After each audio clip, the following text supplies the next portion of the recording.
So, hi everyone, I'm Kate Parender and I'm here to tell you tonight about WATSAN. We're a project in southwest Uganda that transforms lives by bringing safe water, improved sanitation and hygiene education to some of the region's poorest people.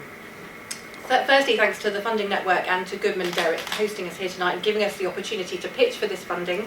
I wanted to start by asking you, the audience, have you managed to use the toilets here at Goodman Derrick? Who's used the toilets? Weren't they lovely? Didn't they smell gorgeous? There were flowers everywhere. So I just wanted you to think briefly, what would you do if you didn't have a loo? How often would that interrupt your thoughts and your actions as you're going about your day-to-day lives? How would it make you feel? And hold that thought, because tonight I am going to talk to you about loos. So a bit more about me and my personal motivation for being involved in WATSAN. I did a trip in 2013 as a Girl Guide leader. I was the guider in charge of a group who went out there. We fundraised for and helped to build a rainwater collection tank and a toilet block in near Batete School, which is where I'm in this photo. So I saw the problems for myself, and I also saw the great work of WATSAN on the ground in person. And since I returned, I became a trustee. So WATSAN itself, it consists of a very small Ugandan-run staff team in a very specific small area of Uganda. As you said in the introduction, this is a very specific area, and we're a small charity. And in the UK, we're a registered charity since 2002, and we support that Ugandan team financially. It's run entirely by a volunteer trustee board, of which Graham here remembers. So today's pitch is to help these pupils. These are the pupils at Chihihi School. It's a school in a very rural location in Uganda, like most of our projects. And the problem really is this. These are the sorts of latrines that the pupils of the school have to use. And in particular, if you look at the one on the right, there is one cubicle like that per 64 female pupils in this school. And anyone with teenage daughters will understand the problem with this. They just don't want to use them. They're scared of them, they're full up, they're squalid, they're fly-blown, and the result is that people go into the bushes and do their business there. This pollutes the drinking water and the local area. And the big problem with this isn't the obvious, it's that people get ill all the time. That's a huge problem, but the bigger problem is the knock-on effect. So as a result of being sick and collecting water, children typically miss 25% of their education. That means, and it's particularly bad for girls who are menstruating as well, when they have their period, they just don't go to school. So 25% is the average, but for girls it's worse. This lack of education leads to a lack of social mobility, and it means that these communities cannot pull themselves out of poverty. That's the crucial thing, and that's why we care about loos so much. So we therefore propose replacement toilet facilities at this school, and that's what I'm asking you for help with tonight. I just wanted to talk to you about what's special about the WATSAN solution. So like all of our projects, there are 4 elements to this which make it particular.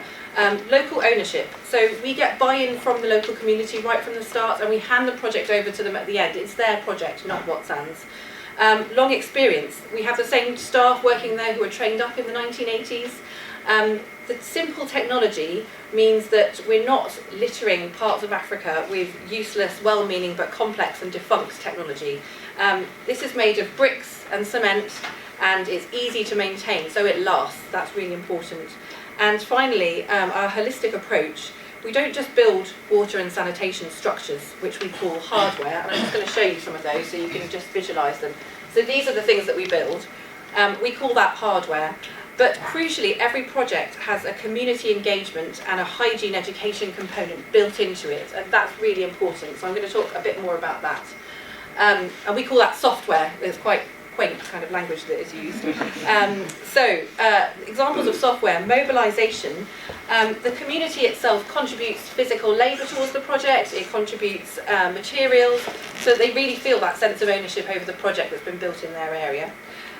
Sensitisation, so that includes education in hand washing, in home care, in personal hygiene, and these things are actually just as effective in reducing disease as the hardware structures that we've built.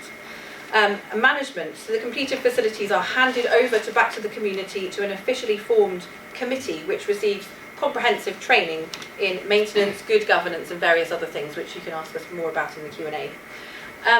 So in terms of impact, there's a positive parallel to the problems here. There's a knock-on effect of doing a project like this. There are measurable improvements. A toilet's not just a toilet for us. So improved health, clinics report fewer cases of waterborne diseases. Reduced suffering, there's simply more thriving and better lives that people can lead as a result. Better education, school enrolments go up when we do a project like this. Better teachers are attracted to the area. Exam results improve usually within a year.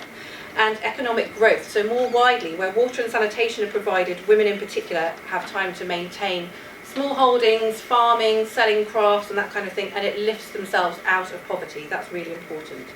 I'm going to skip over this case study, unfortunately. I can skip back to it later if you would ask me.